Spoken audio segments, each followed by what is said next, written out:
अधिगम वक्र, या इसी को हम बोलते हैं लर्निंग कर्व।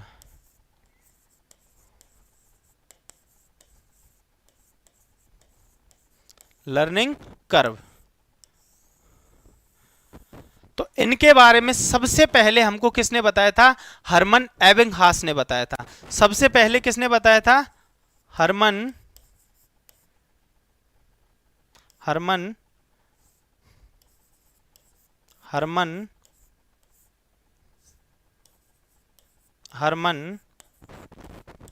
एबिंगहास।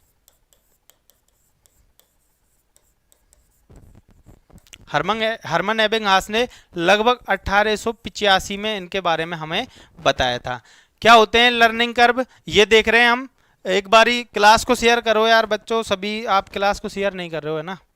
क्लास को शेयर करो आप सभी पहले, है ना? हरमन एबिंगहास ने सबसे पहले हमें लर्निंग कर्व, अधिगम वक्र के बारे में बताया था।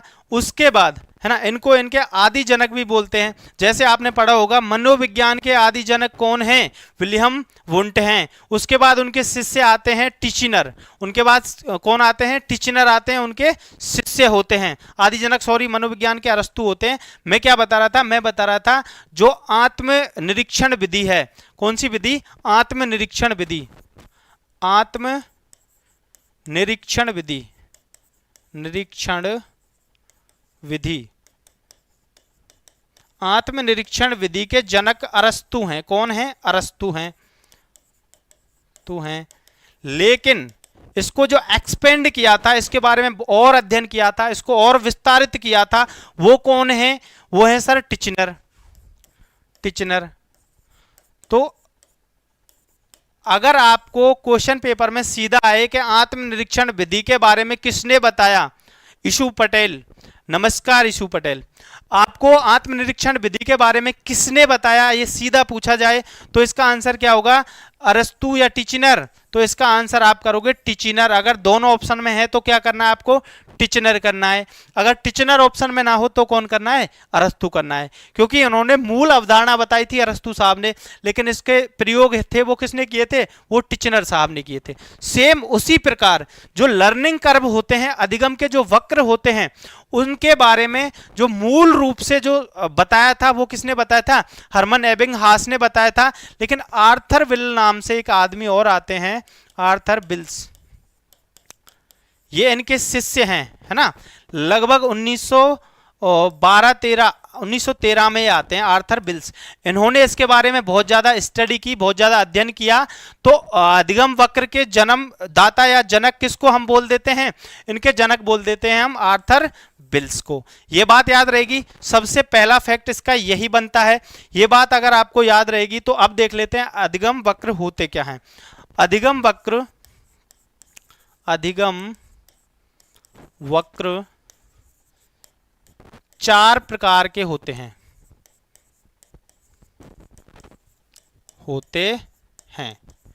कितने प्रकार के होते हैं? 4 प्रकार के होते हैं, जिनमें सबसे पहला जो वक्र है वो बनता है साधारण वक्र, जिसको हम बोल देते हैं या उसी को आदर्श वक्र बोल देते हैं। कौन सा बोल देते हैं? आदर्श वक्र।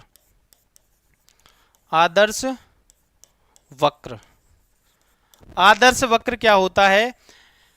एक साइड हम लिख लें अधिगम या लर्निंग, अधिगम, और इधर साइड लिख लें हम समय, है ना?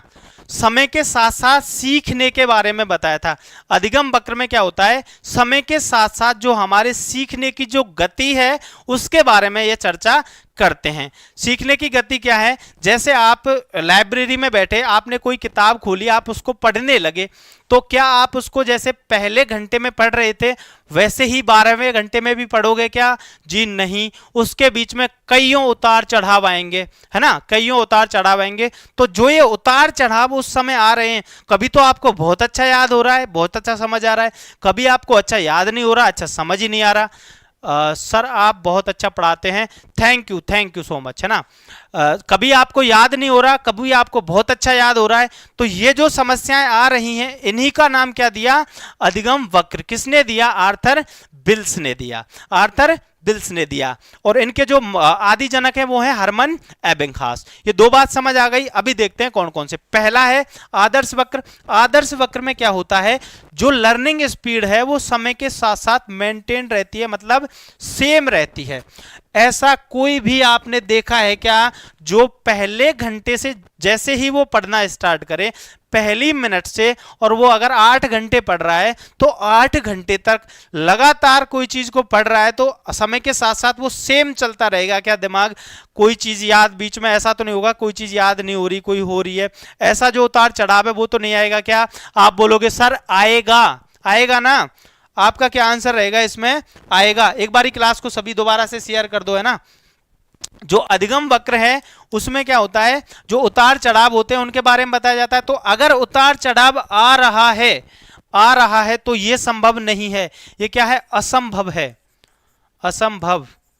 ये केवल आदर्श बात है, ये असंभव है, ये वक्र नहीं बनता है। केवल इसके बारे में बताया था। बहुत सारे मनोवैज्ञानिक ऐसे हुए जिन्होंने इसको बिल्कुल खारिज कर दिया, मतलब बहुत से मनोवैज्ञानिक इसको नहीं मानते हैं, बहुत से इसको मानते हैं। उसके बाद अगला वक्र कौन सा बनता है? आदर्श वक्र बन गया। उसके बाद बनता है नतोदर। दूसरे प्रकार का बनता है नतोदर। नतोदर वक्र। नतोदर वक्र, या इसी को बोलते हैं सकारात्मक। सकारात्मक वक्र। नतोदर या सकारात्मक वक्र। इसमें क्या होता है? जो लर्निंग स्पीड है वो स्टार्ट में धीमी होती है, समय के साथ साथ बढ़ती जाती है। ये लर्निंग, ये अधिगम, अधिगम, और ये अगर हम समय लें तो इसमें क्या होता है? स्टार्टिंग में धीमी होती है, उसके बाद समय के साथ साथ क्या होता है? बढ़ती जाती है। तो ये क्या बन जाता है? न तो उदर, मतलब पहले कम है उसके बाद उदर के समान बन जाता है ना। और इसी को हम अवतल वक्र भी बोल देते हैं। अवतल, क्योंकि इसमें अवतल बन रहा है ना। अवतल दर्पण, अवतल लेंस कैसा होता है? ऐसा ही होता है ना दिखने में। तो ये अवतल वक्र भी इसको बोल देते हैं, है ना। इसको पॉजिटिव सकारात्मक वक्र भी बोल देते हैं। तो ये क्या है? यह है अधिगम का नतोदर वक्र। इसमें क्या होता है? जैसे आपने कोई चीज पढ़ना स्टार्ट किया तो स्टार्टिंग में आपकी जो गति है पढ़ने की वो बहुत तेज नहीं है, बहुत धीरे आप पढ़ रहे हो, है ना। धीरे से चीजों को समझ रहे हो, लेकिन जैसे जैसे समय गुजर रहा है आप चीजों को बहुत अच्छे से समझने लग रहे हो, बहुत ज्यादा आपकी गति होती जाती है। जो आपकी गति बढ़ती जाती है समय के साथ साथ, इसीलिए इसका नाम सकारात्मक वक्र भी होता है। उसके बाद अगला है उन्नतोदर वक्र। अगला है उन्नतोदर। उन्नतोदर, उन्नतोदर, उन्नतोदर भी बोलते हैं ना। उन्नतोदर, या इसी को बोलते हैं नकारात्मक, नकारात्मक वक्र, या इसी को हम उत्तल वक्र भी बोल सकते हैं, है ना। क्यों बोल सकते हैं ये देख लेते हैं। इधर लर्निंग है, इधर टाइम है। तो टाइम के साथ पहले क्या है? उन्नत है, मतलब बहुत ज्यादा है। उसके बाद समय के साथ साथ उदर का आकार ले लेगी। उदर हम पेट को बोलते हैं, है ना। तो सब पहले क्या है? फास्ट है। उसके बाद ये समय के साथ साथ क्या है? कम होती जाएगी। ये क्या है? नेगेटिव है, नकारात्मक वक्र है। ठीक है। पहले बहुत से बच्चे ऐसे होते हैं जो स्टार्ट में जैसे वो पढ़ना स्टार्ट करते हैं तो उनकी जो पढ़ने की गति है वो बहुत ज्यादा होती है, वो बहुत स्पीड से पढ़ते हैं। लेकिन जैसे जैसे जैसे जैसे समय गुजरता है तो वो समय के साथ साथ उनका दिमाग है उसका चलना बंद हो जाता है, धीरे धीरे वो कम समझने लग जाते हैं। तो ये कौन सा वक्र बन रहा है लर्निंग का? उन्नतोदर वक्र, या इसी का नाम क्या है? नकारात्मक वक्र, या इसी को हम क्या बोलेंगे? उत्तल वक्र। उसके बाद एक लास्ट है, अगला है, वो कौन सा वक्र है? चौथे नंबर का जो वक्र अपना है, नंबर 4। नंबर 4 वक्र है अपना एस टाइप वक्र। क्या बोलते हैं? एस टाइप वक्र, या एस आकारीय वक्र भी इसको हम बोल देते हैं। एस टाइप या एस आकारीय वक्र, इसको हम क्यों बोल रहे हैं ये हम देख लेते हैं। ये वक्र कैसा बनता है? ये वक्र ऐसा बनता है कि भाई ये टाइम है, ये लर्निंग है और ये टाइम है। आप किसी चीज को पढ़ने लग रहे हैं तो पहले आपकी जो गति है वो पढ़ने में क्या है? नॉर्मल है, धीमी है। उसके बाद बढ़ गई, उसके बाद कम हो गई, उसके बाद बढ़ गई, उसके बाद कम हो गई, उसके बाद बढ़ गई। जनरली सामान्य रूप से सबसे ज्यादा जो बच्चे होते हैं उनमें यही वक्र बनता है। कैसे बनता है कि पहले वो पढ़ना जैसे उन्होंने स्टार्ट किया तो उनका ठीक ठाक तरीके से वो समझ रहे हैं, बहुत ज्यादा भी नहीं बहुत धीमा भी नहीं। उसके बाद समय के साथ साथ वो चीजों को जल्दी समझने लगते हैं, मतलब तेज होती है स्पीड है जो बढ़ती है। उसके बाद थोड़े समय बाद वो स्पीड कम हो जाती है, उसके बाद वो थोड़ा ब्रेक ले लेते हैं, फिर स्पीड बढ़ा लेते हैं, फिर ब्रेक ले लेते हैं, फिर स्पीड बढ़ा लेते हैं। ये कौन सा वक्र है? ये वक्र कौन सा है? ये वक्र है साहब एस टाइप वक्र, एस टाइप लर्निंग कर्व जिसको हम बोलते हैं। सामान्यतः ज्यादातर बच्चों में यही वक्र इसका बनता है। अब जो आपने सुना होगा अधिगम पठार, अधिगम पठार, आपने अधिगम पठार के बारे में सुना होगा। लर्निंग जो प्लेट्यूज के बारे में आपने सुना होगा। जो अधिगम पठार होते हैं वो इसी वक्र में बनते हैं। कौन से वाले में वक्र में बनते हैं? एस टाइप जो वक्र होता है इसके अंतर्गत बनते हैं अधिगम पठार। अभी हम समझेंगे अधिगम पठार क्या होते हैं। ये बात समझ में आ गई ना? जो लर्निंग कर्व हैं, अधिगम के जो वक्र हैं वो कितने प्रकार के होते हैं? 4 प्रकार के होते हैं। किसने दिए? सबसे पहले ये देखो 4 प्रकार के होते हैं। दिए किसने थे? हरमन एबिंगहास इनके आदि जनक हैं, लेकिन इनके जो मूल रूप से हम जनक मानते हैं वो किसको मानते हैं? आर्थर विल्स को, क्योंकि उन्होंने इस पे प्रयोग ज्यादा किए थे। उसके बाद पहला वक्र कौन सा था? आदर्श वक्र। उसके बाद दूसरा वक्र कौन सा था? नतोदर वक्र। उसके बाद तीसरा वक्र कौन सा था? उन्नतोदर वक्र। उसके बाद जो चौथा और अंतिम वक्र था वो कौन सा था? S type curve, S type वक्र। उसके बाद जो अधिगम पठार हैं, लर्निंग प्लेट्यूज हैं, वो किसके अंदर बनते हैं? अधिगम पठार बनते हैं सर एस टाइप वक्र के अंदर। अभी ये है क्या? ये चीज ऐसे तो नहीं है ना अदर अदर जा रही हो ऊपर से। अधिगम पठार, अब ये ऊपर से ऐसे तो नहीं जा रही ना, हवा हवा में जा रही हो। क्योंकि हम क्या पढ़ रहे हैं, सबसे पहले समझ में आ रहा है ना क्या पढ़ रहे हैं? हम पढ़ रहे हैं जो हम कोई चीज़ सीखते हैं, कोई चीज़ हम पढ़ते हैं, उसमें हमारा जो ब्रेन है, जो दिमाग है, वो कैसे कार्य करता है। मतलब सदा एक सा सीखता है या कभी मद्दा होता है, कभी तेज होता है, ऐसे चलता है। ये बात है। इसका नाम रख दिया है केवल अधिगम वक्र, इसलिए आपको नाम से ये नहीं कि भाई इसका नाम तो जाने क्या है, ये तो क्या चीज़ है, ऐसा कुछ नहीं है। जो हम नॉर्मली डेली रूटीन में यूज कर रहे हैं वही चीज़ है, केवल नाम अलग लिख दिया है ना। किसने दिया था? आर्थर विल्स ने। याद रखना, इसको क्वेश्चन आ जाता है एक, है ना। अधिगम पठार किसके अंदर बनता है? सबसे पहले आपको पता होना चाहिए एस टाइप जो वक्र होते हैं उसके अंदर बनता है। इसमें कितने स्टेप होते हैं, कितने चरण होते हैं? इसके 6 चरण होते हैं। जो अधिगम पठार है इसके कितने चरण होते हैं? 6 चरण होते हैं। कौन कौन से होते हैं ये देख लेते हैं साहब एक बारी। दिख तो साफ रहा है ना इसमें? हाँ, कौन कौन से होते हैं ये देख लेते हैं। अभी इधर हम लिखेंगे अधिगम और इधर हम लिखेंगे समय, है ना। अधिगम के साथ साथ जो ये चलते हैं, तो सबसे पहला आता है फेज, इसमें लैग फेज, है ना। अधिगम में सबसे पहले आता है lag phase, lag phase, lag phase. उसके बाद आता है प्रारंभिक स्फुरण। फिर कौन सा आता है? प्रारंभिक स्फुरण।